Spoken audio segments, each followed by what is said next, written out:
Hello. तर आजची सकाळची सुरुवात होत आहे मस्त साजूक तूप आणि साखर लावलेल्या ब्रेड टोस्टपासून. चहा ब्रेड खाल्ल्याच्या नंतर पिल्लूला इथे कांदा पोहे बनवले मस्तपैकी.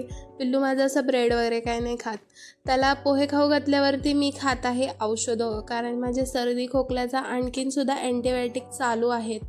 मग जरासा आराम केल्याच्या नंतर इथे दुपारची जेवणाची तयारी. इथे सुरेश बनवत आहे ऑमलेट आणि मी बनवत आहे व्हेज पुलाव. ह्याला पुलाव म्हणा का बिर्याणी म्हणा, एक नंबर टेस्ट आहे. जर कुणाला डिटेल रेसिपी पाहिजे तर डिटेल रेसिपी देऊन टाकते.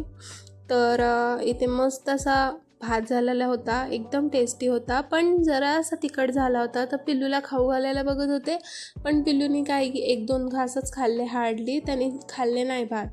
मग मीच खाऊन घेतला भात. मग त्याच्यानंतर मस्त आता उठले आणि पिल्लूसाठी मग चपाती बनवायला लागले. पिल्लूचे पप्पा जात आहे बाहेर आणि मग चपाती आणि श्रीखंड खाऊ घातला ह्याला. ह्याचं फेवरेट आहे हे. खाऊ घालून त्याला झोपवलं आणि मग मी माझं इथं फेस पॅक बनवत आहे.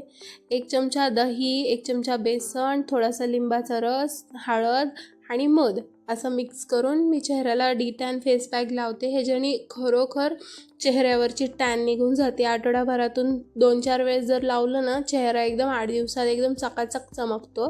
माझा चेहरा काय टॅन झालेला नव्हता, पण मी करत राहते अधूनमधून, म्हणून माझा चेहरा टॅन होत नाही, कारण की मी सारखी लावत राहते.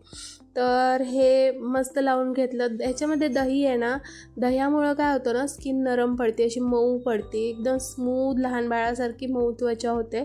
त्यामुळे मस्त हा फेस पॅक लावून घेतला, मानेला लावून घेतला, चेहरा असा पुसून घेतला. बघू शकता असा चमचमीत चेहरा.